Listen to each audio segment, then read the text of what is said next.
पूरी दुनिया के साथ ही भारत में भी कोरोना महामारी ने कहर ढा रखा है। गैर बीजेपी पार्टियां केंद्र सरकार पर नाकामी के आरोप का ढिंढोरा पीट रही हैं, ये जानते हुए भी कि लोगों के स्वास्थ्य का ध्यान रखने का जिम्मा राज्यों का ही है, केंद्र का नहीं।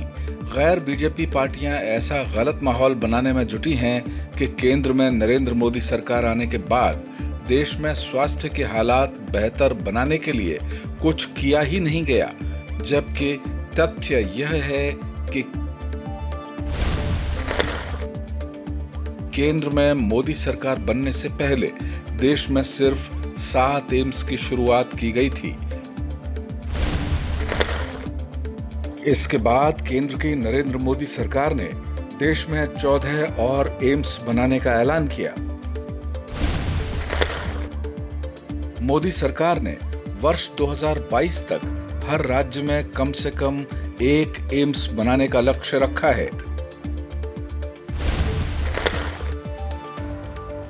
मोदी सरकार ने आयुष्मान योजना लाकर गरीबों का 5 लाख रुपए तक का इलाज मुफ्त में कराने की व्यवस्था पहली बार की।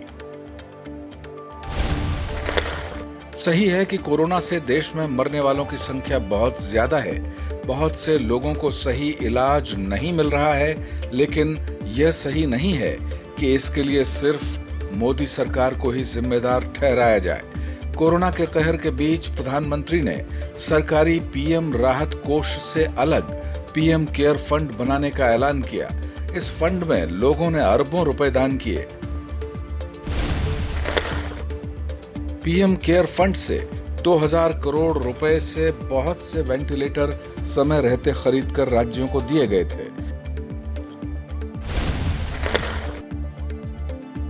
लेकिन बिहार और महाराष्ट्र की रिपोर्ट देखें तो समझ में आता है कि बहुत से राज्यों के पास उन्हें सही तरीके से चलाने के लिए स्टाफ तक नहीं है।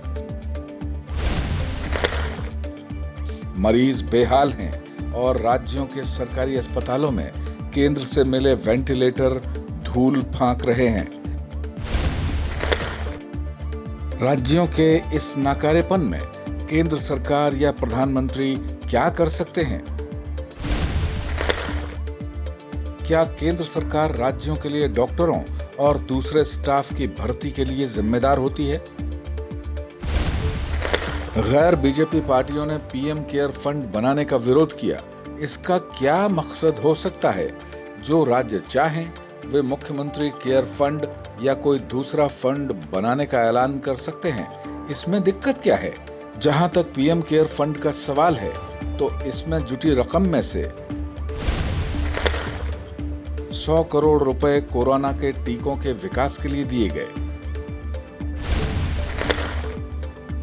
1000 करोड़ प्रवासी मजदूरों की बेहतरी के लिए खर्च किए गए। बिहार में 2 कोविड अस्पतालों के लिए पैसे दिए गए।